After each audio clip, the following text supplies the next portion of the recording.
Welcome back to Bored and Confused, where I review shows based on two criteria. Was I bored or was I confused? Today's show is The Great Gatsby. Yes, I dressed up for this one because, it seems appropriate. First, a disclaimer. I saw this before it opened. Normally, I would wait to see it again, but I love this show so much that I can go ahead and give it a rave review, and any of my little quibbles will probably be fixed before the show opens. So, The Great Gatsby. I was a little concerned about this show because this just entered the public domain, and there are a couple of Broadway-bound Gatsbys, and I feel like the producers for this one rushed this to Broadway to beat the other one. And so I was a little like, is it ready?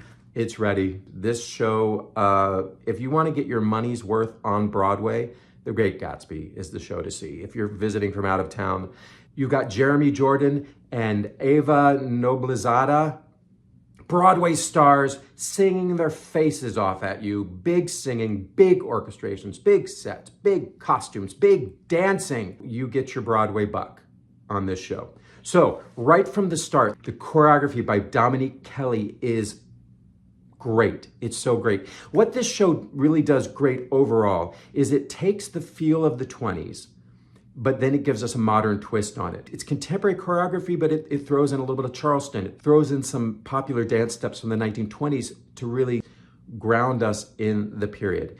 The score does a great job of combining 1920s music and contemporary music. Now, it does go astray one time, I felt, in the second act. There's a song that is called Past Is Catching Up to Me, which is sung by Gatsby. That song really careened into contemporary music theater, and it kind of lost the 1920s. That was really my only one complaint in the score. For the most part, I thought Jason Howland, the composer and also orchestrator, did a great job of giving us a modern sensibility so that we felt the excitement of the 1920s using modern music, but also really giving us the flavor of the 1920s.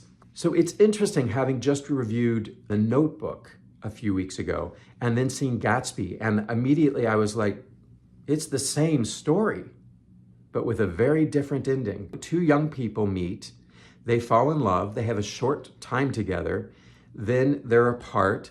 The young man writes letters to the young lady, but her parents don't give them to her, so she thinks he's forgotten about her. And then years later, they have an opportunity where they come back together. The only difference is how it ends, because The Gatsby is a tragedy, whereas The Notebook is a romance. And I have to say, being a little bit of a cynic, I prefer the way Gatsby ends, which is surprising because this is a musical. Normally, you don't write musical tragedies. But the reason I think this show works as a musical is it really hinges on Daisy. We as an audience, when we first meet Daisy, we see that she's spoiled and kind of not likable, but we also see that she's unhappy. And if we as an audience can believe, well, maybe her unhappiness is because she chose the wrong guy. If she had waited for Gatsby, if she had gotten his letters, if she had married the poor guy, maybe her life would have been different. Maybe she wouldn't have been so stuck up, And I think Ava has a warmth about her that I gave Daisy the benefit of the doubt. And so I was willing to root for her and to root for her and Gatsby to have their love against all odds, for love to triumph. And I also think this show is very timely, as it always is, to show that the wealthy people they're shits sometimes. They just are so self-serving, and Gatsby is caught up in this, and he falls in love with the wrong woman and dedicates her life to her, and as a result, I want to give it away. I mean, we all read this story in junior high, but honestly, going into this musical, I'd forgotten so much about it. I was experiencing the story in a way almost felt like the first time, because there were only little bits that I remembered. Okay, so was I bored? Absolutely not.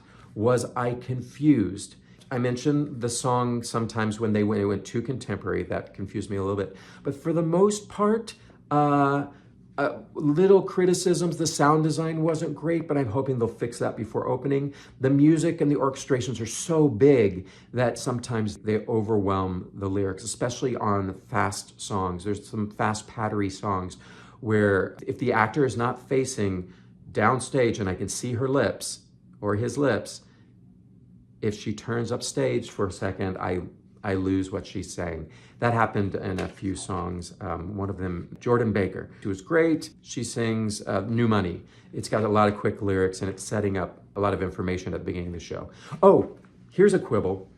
A lot of the songs at the beginning of the show have what I call songus interruptus, where they start singing and then there's dialogue and then they sing some more and then some more dialogue. And usually I can handle a song being interrupted once, maybe twice. But some of these songs get interrupted 2 or 3 times.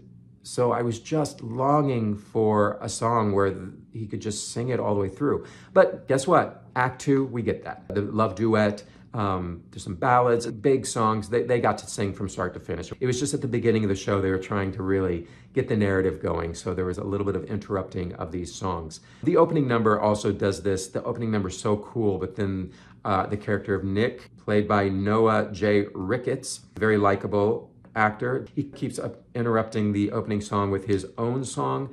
They don't always seem to match until the very end when he gets the invite to the party and the song's about having a party. Then it comes together and he sings along with them, which was really cool. But the opening number choreography just, I know I've said it, it just had me. I was loving this choreography.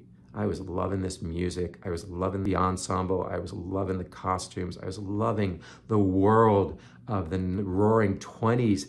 I was ready to bask in all the decadence and the richness and the living life on the edge and not caring about what was going to come. And we see what comes. So go out and see The Great Gatsby. Guys, this is a great show. This is the one to tell your aunt when she comes to New York. This is the show she's gonna need to get a ticket to so that she feels like she had her Broadway experience.